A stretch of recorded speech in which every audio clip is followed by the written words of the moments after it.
Saludos, ¿qué tal? Sean bienvenidos a nuestro espacio de entrevistas Punto y Aparte, un punto y aparte donde hoy vamos a conocer pues al presidente de un partido aquí en nuestro país, partido que estamos a ver si termina de pegar ese salto de calidad. Santiago Abascal, bienvenido a la televisión. Muchísimas gracias. Presidente del partido Vox, estamos de ruta por la provincia de Cádiz, ¿algún objetivo en concreto?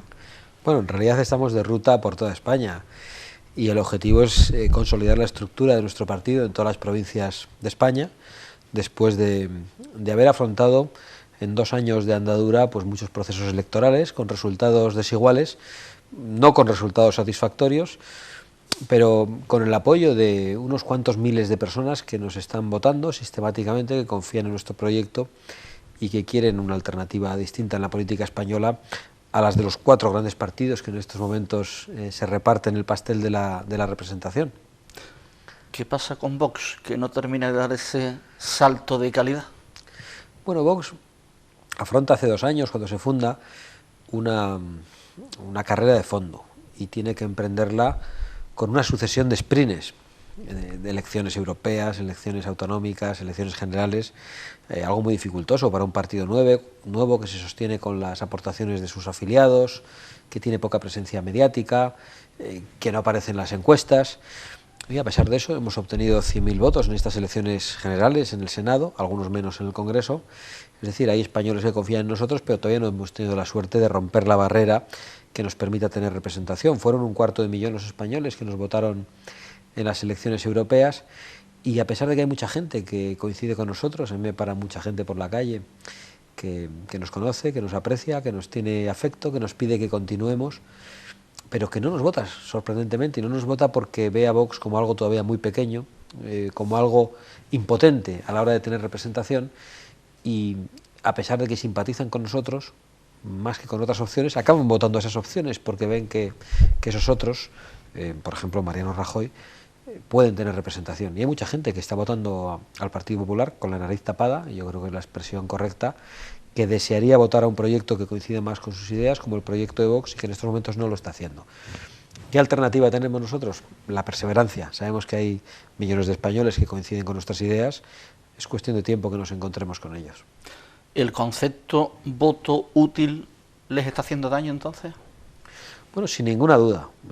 Nuestro problema ha sido el voto útil, el denominado voto del miedo, porque mucha gente ha pensado que lo útil era votar a aquellos que iban efectivamente con toda seguridad a tener representación. Vox, para esa gente, por muy bien que les pudiéramos caer o por muy bien que les pudiéramos representar, era un experimento.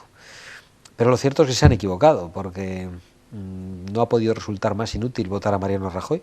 A la vista está que se ha quedado en 120 y pocos escaños y que va a ser incapaz de formar gobierno, y que en estos momentos pues España afronta pues un futuro muy complicado, un futuro de pactos muy complicado. Probablemente nos veamos abocados a unas próximas elecciones, y toda esa gente que quiso, entre comillas, votar seguro, que fueron muy reservones a la hora de ejercer el derecho a voto, que fueron muy temerosos, pues hoy están viendo cómo ese voto les ha servido para poco, ¿no? Yo creo que si Vox llega a haber tenido representación, pues podríamos haber hecho de árbitros de algunos de los pactos de la situación política actual, y podríamos haber tenido una influencia muchísimo mayor que la que tiene el partido ese, en la que la gente pues ha confiado a regañadientes, ¿eh?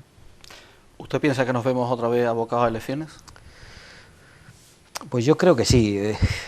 Hay quienes desearían editar un frente de izquierdas, un frente extremista, pactando con Podemos, lo que se está veniendo a denominar como el Frente Popular, pero yo creo que Podemos no quiere eso. Pablo Iglesias ha hecho al Partido Socialista, desde la chulería más inaceptable, una oferta que el Partido Socialista no puede aceptar, una oferta que pasa por la división de España en supuestas naciones, una oferta que pasa por un referéndum de secesión en Cataluña, una oferta que pasa por la exigencia de una vicepresidencia plenipotenciaria del gobierno que controle todos los resortes de la inteligencia y de la seguridad del Estado, y yo creo que eso dibuja bien a las claras las intenciones de Pablo Iglesias, que es la de no alcanzar un acuerdo con el Partido Socialista. Pablo Iglesias, si recibe eso que pide, tendrá un gran poder y es una buena alternativa para Podemos, pero yo creo que ellos barajan la otra alternativa que les es mucho más favorable, que es la de acabar forzando unas nuevas elecciones en las que puedan sustituir al Partido Socialista. ¿Eso significa que 5 millones, 6 millones, 7 millones de españoles se han radicalizado hacia la extrema izquierda, que son comunistas como Pablo Iglesias? No. Significa que hay un gran hartazgo y que hay muchísima gente, probablemente incluso moderada, que ante la visión de los viejos partidos, del Partido Popular y del Partido Socialista, optan por una opción como Podemos. Y yo creo que eso debe llevar a la reflexión al Partido Popular y al Partido Socialista. Es decir, Podemos se sostiene sobre... Podemos es una gran mentira, pero se sostiene sobre grandes verdades. La destrucción de las clases medias, la pérdida de soberanía frente a Europa, la corrupción de los viejos partidos. En la medida en que no haya respuestas a esas verdades que utiliza Podemos, pues no podrá ser combatida ideológicamente la opción política que representa a Pablo Iglesias y que muchos españoles están votando a la desesperada. La izquierda lo tiene, pero la derecha necesita un Pablo Iglesias. ¿Hace falta que salga alguien carismático por la parte de la derecha? Bueno, a mí es que Pablo Iglesias no me gusta nada, me parece alguien peligroso para la democracia española, pero no quiero resultar cicatero. Yo creo que a Pablo Iglesias hay que reconocerle su inteligencia política, su capacidad dialéctica y su claridad expositiva. Eso conecta con el electorado, sin ninguna duda, ¿no? Y eso no existe en la derecha. La derecha se ha presentado durante muchos años ante el electorado como unos meros gestores. Es decir, la derecha ha renunciado a la batalla de las ideas, ha estado acomplejada ante la izquierda, ha asumido una falsa superioridad moral de la izquierda. No digo ni siquiera, yo soy evidentemente partidario de las ideas de la derecha, pero no digo ni siquiera que la superioridad moral sea de la derecha, no. En una democracia hay ideas con plena legitimidad que se debaten, que son elegidas por las personas, pero en España no pasa eso. En España hay unas ideas que aparentemente tienen legitimidad y otras que no, otras que están estigmatizadas, que están prohibidas, que son políticamente incorrectas, y yo creo que hace falta valentía para representar todas esas ideas, para defenderlas con toda valentía y sin ningún complejo, y eso no hay en la derecha. Si eso es decir que hace falta un Pablo Iglesias en la derecha, pues bueno, no tengo empeño en decirlo. Yo creo que hace falta valentía, hace falta claridad en la derecha, hace falta no renunciar a dar la batalla de las ideas y a pensar que la derecha tiene la misma legitimidad política que la izquierda para dar la batalla democrática y para poder ser elegida y para aplicar sus programas. No debe pensarlo el actual Partido Popular cuando gana las elecciones con mayoría absoluta y renuncia a aplicar su programa y se dedica a vegetar durante 4 años constituyendo la tercera legislatura de Zapatero, que eso ha sido la legislatura de Mariano Rajoy. ¿En qué momento se encuentra Vox a nivel organizativo? ¿Están ustedes renovando ahora lo que son los cargos o en qué momento está el partido? Pues yo fui elegido para 2 años de mandato como presidente del partido hasta el mes de septiembre. Acabamos de afrontar unas elecciones generales con unos resultados que están muy alejados de lo que nosotros pretendíamos y al contrario que los viejos partidos no damos una patada hacia adelante a las asambleas, a los congresos para ganar tiempo. Yo lo que he hecho es convocar para el próximo mes una nueva asamblea, es decir, he adelantado la convocatoria de la asamblea para volver a elegir nuevo presidente de Vox, nuevo comité ejecutivo y nuevos órganos de dirección. Voy a volver a presentar mi candidatura, pero he querido que aquellas personas que puedan tener otra visión sobre Vox, que piensen que la estrategia ha sido inadecuada, que hay algunas cosas que no había que haber dicho u otras que había que haber dicho y no se han dicho, pues puedan hacerlo, que puedan presentar sus candidaturas y que puedan competir. Me parece que eso es lo que nos tiene que distinguir de los viejos partidos que no permiten la participación democrática interna dentro de sus propias organizaciones. El presidente de Vox, cuando va, por ejemplo, hoy está en el Puerto Santa María, está viendo a militantes, simpatizantes, toma nota de las cosas que le dicen, retiene todos los temas que le pueden comentar.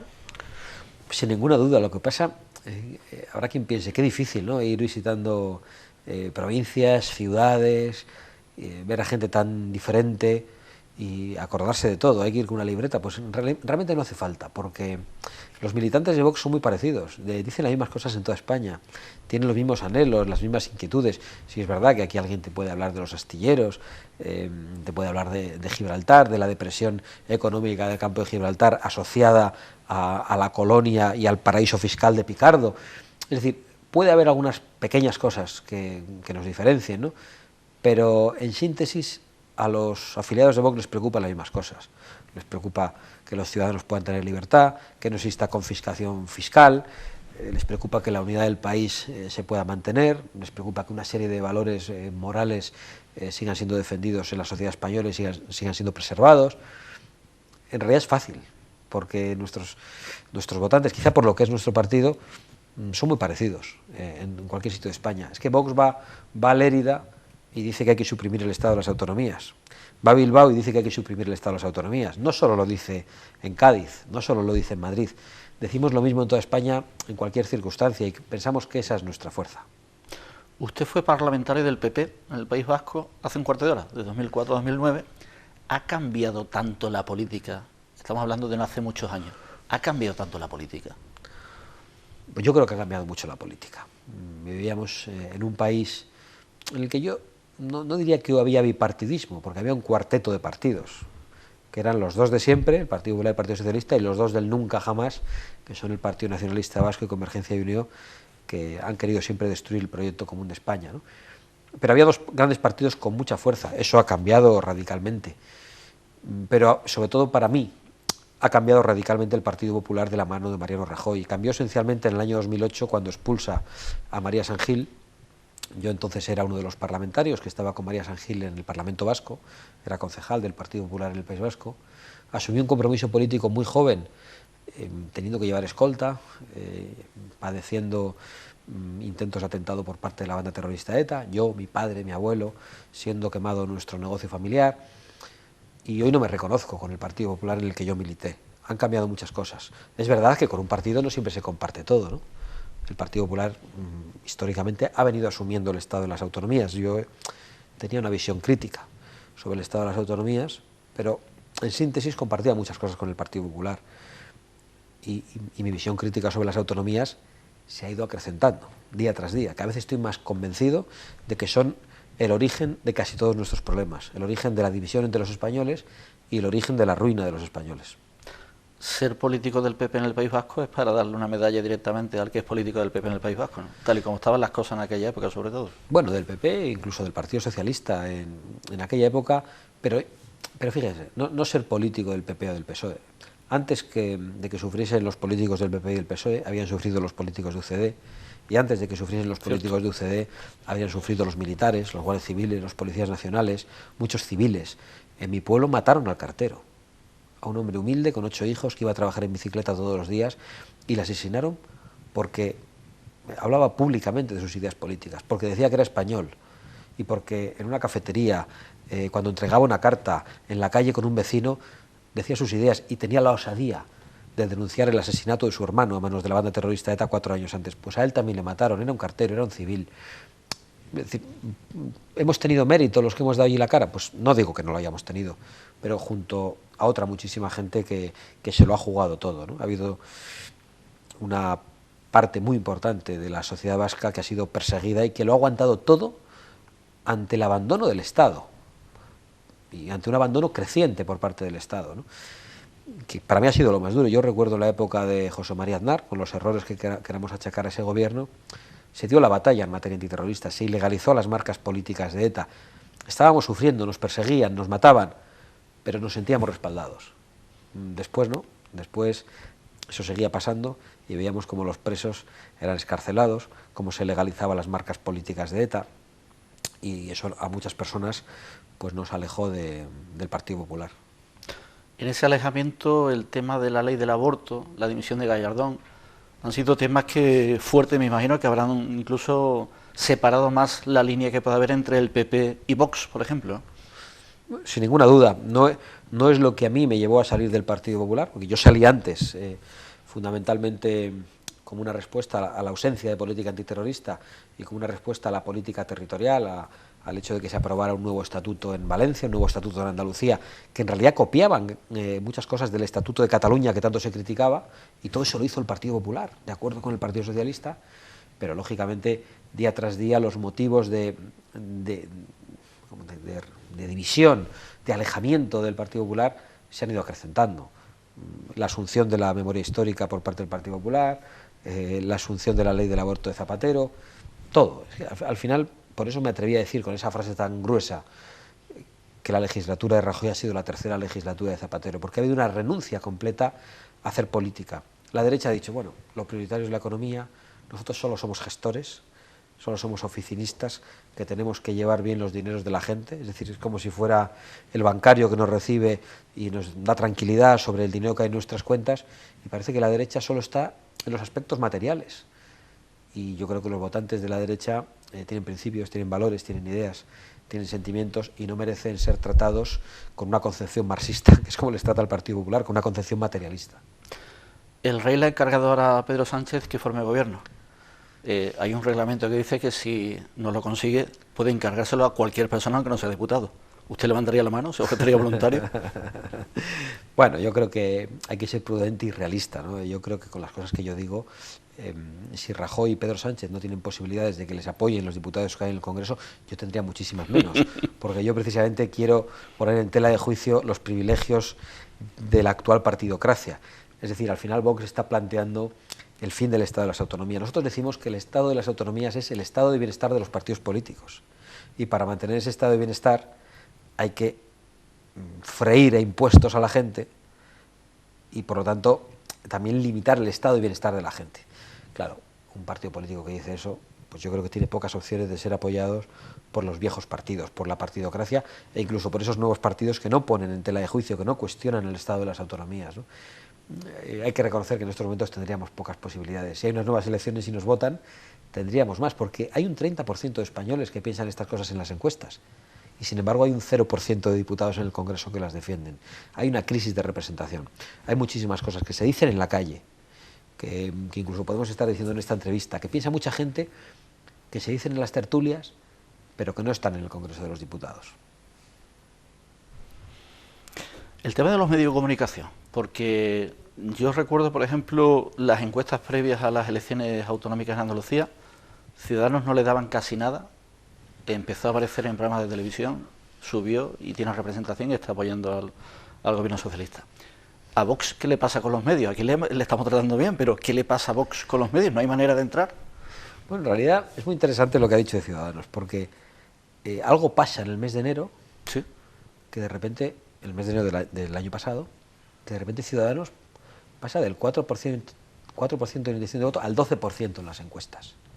Y no es porque esté en la tele. Yo creo que las encuestas se han convertido en una herramienta de movilización del voto, no de predicción, de movilización del voto. Yo creo que las encuestas, si soy sociólogo, las carga el diablo. Cuando digo que las carga el diablo, quiere decir que las cargan los que las pagan.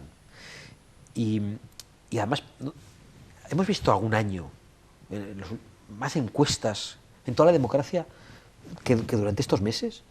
Pero sí hemos visto en unos pocos meses más encuestas que en toda la vida de la democracia española. Permanentemente, y cada semana hay una encuesta.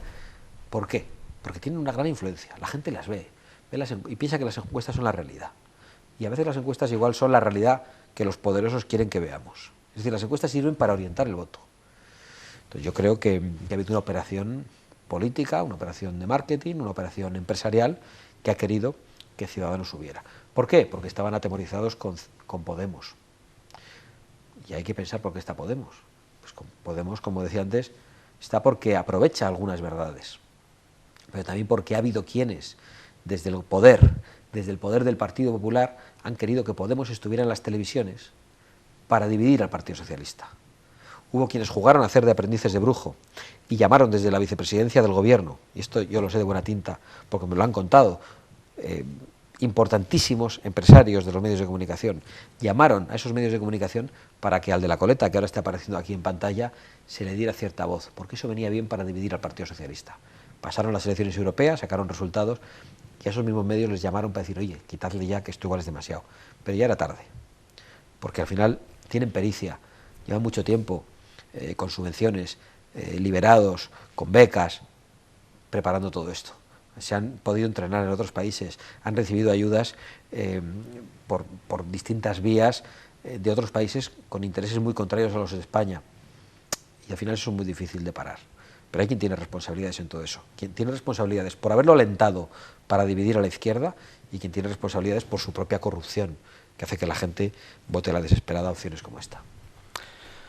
Ahora que se presenta nuevamente al cargo de presidente, ¿el objetivo que se marca sería tener agrupación de Vox en todas las provincias, en casi todas las localidades de España? cómo se plantea, porque tiene que ser una red de redes, lógicamente, y hay que intentar tener la mayor, me imagino, el mayor número de territorio con gente simpatizante, ¿no?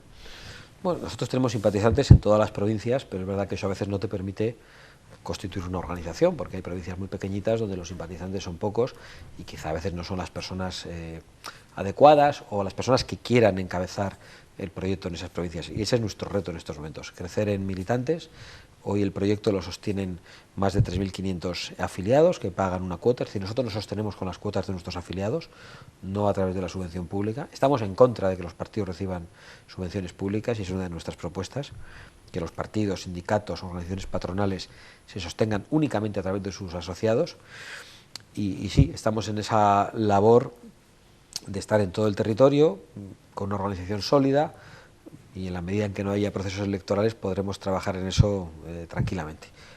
Principalmente en todas las autonomías donde ya estamos, pero queremos estar en todas las provincias, todavía faltan algunas. En estas últimas elecciones generales concurrimos en 32 provincias, no pudimos hacerlo en todas, precisamente por falta de estructura sólida en algunas de ellas, y lo deseable sería además estar en todas las grandes localidades con algunas personas identificadas en todas ellas. Ese es nuestro objetivo en estos momentos.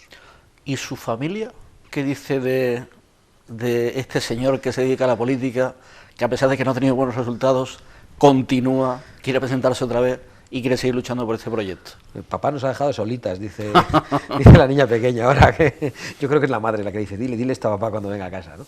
No, la verdad que mi familia me respalda, ¿no? A veces es duro porque uno viaja mucho, la familia no me ve lo que yo quiero, yo no veo a la familia lo que desearía verla, pero he tenido un gran respaldo de mi familia, ¿no? Por un lado de mi mujer y de mis hijos, que son todavía muy pequeños y que no tienen otra que aceptar lo que hay, pero también por parte de mis padres, ¿no?